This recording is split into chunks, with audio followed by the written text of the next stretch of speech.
कभी सोचा है हम क्यों इमोशनल हो जाते हैं या चीज़ों को फील कर पाते हैं। हमारी हर एक्टिविटी के पीछे दुनिया की एक बहुत ही जटिल चीज़ है जिसे ब्रेन कहते हैं। आज की इस वीडियो में हम बात करेंगे ब्रेन से जुड़े हर तथ्य की, तो बने रहिए इस वीडियो के अंत तक। ब्रेन एक बहुत ही कॉम्प्लेक्स ऑर्गन है जो हमारी thought, memory, emotion, feel, vision, breathing, temperature, hunger और हर वो प्रोसेस जिससे हमारी बॉडी रेगुलेट होती है उसको कंट्रोल करता है।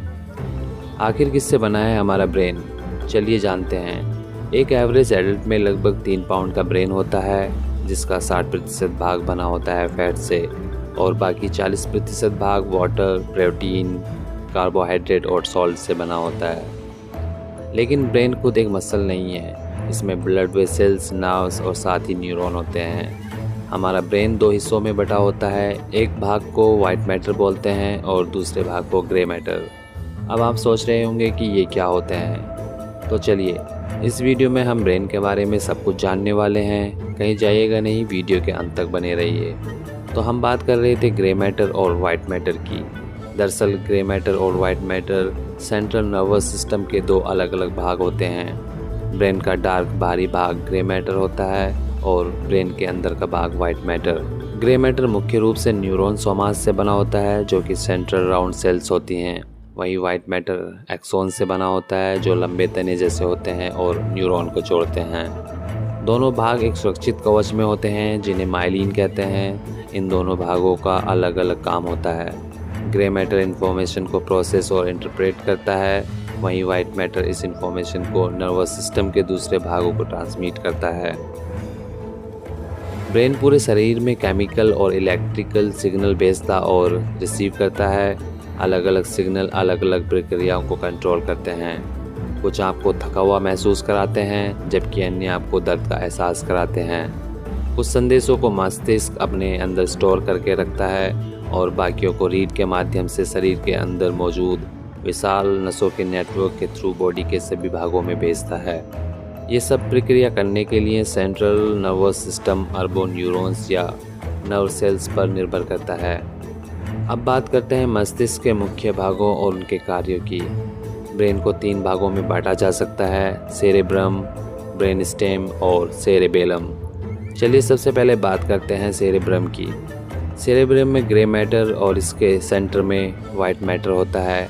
ये ब्रेन का सबसे बड़ा हिस्सा होता है। ये बोलने, निर्णय लेने, सोचने और तर्क का काम करता है। साथ ही ये प्रॉब्लम सॉल्विंग, इमोशन और लर्निंग के लिए जिम्मेदार है। ब्रेन स्टेम मस्तिष्क का बीच का हिस्सा होता है जो सेरेब्रम को स्पाइनल कॉर्ड से जोड़ता है।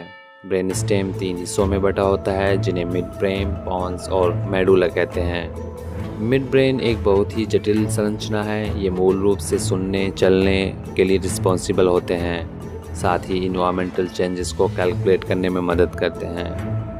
अक्सर हमारी आंखों में आंसू आ जाते हैं, हम चीज़ों को चबाते हैं, कुछ देखते वक्त अपनी पलकों को झपकाते रहते हैं और चेहरे पर भाव आते रहते हैं। कभी सोचा है कि ये सब कैसे होता है?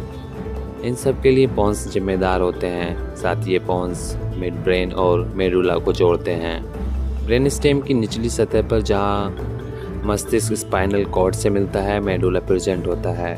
हमारे सर्वाइवल के लिए मेडुला बहुत ही ज़्यादा ज़रूरी होता है क्योंकि ये हार्ट रिदम, सांस लेना, ब्लड फ्लो और ऑक्सीजन और कार्बन डाइऑक्साइड के लेवल के लिए रिस्पॉन्सिबल होता है। साथ ही हम जो स्नीज़ या खांसते हैं इसके पीछे भी मेडुला ही होता है। हम अक्सर मूवीज़ और रोज़मर्रा की ज़िंदगी में छोटा दिमाग सुनते रहते हैं, तो यही सेरेबेलम होता है, छोटा दिमाग। इसका साइज़ मुट्ठी भर जितना होता है जो हमारे सिर के पिछले हिस्से की तरफ होता है। इसका मुख्य काम मसल की मूवमेंट और शरीर का बैलेंस बनाए रखना होता है। प्रत्येक मस्तिष्क गोलार्ध या ब्रेन हेमिस्फेयर में 4 सेक्शन होते हैं जिन्हें लोब कहा जाता है: frontal, parietal, temporal and occipital. Frontal lobe आपकी पर्सनालिटी को डिफाइन करती है और स्मेल को पहचानने में मदद करती है। पैरिटल लोब चीज़ों को पहचानने और स्पर्श को महसूस करने में मदद करती है। ओसिपिटल लोब देखने में मदद करती है और temporal lobe short term memory और बोलने के लिए जिम्मेदार होती है।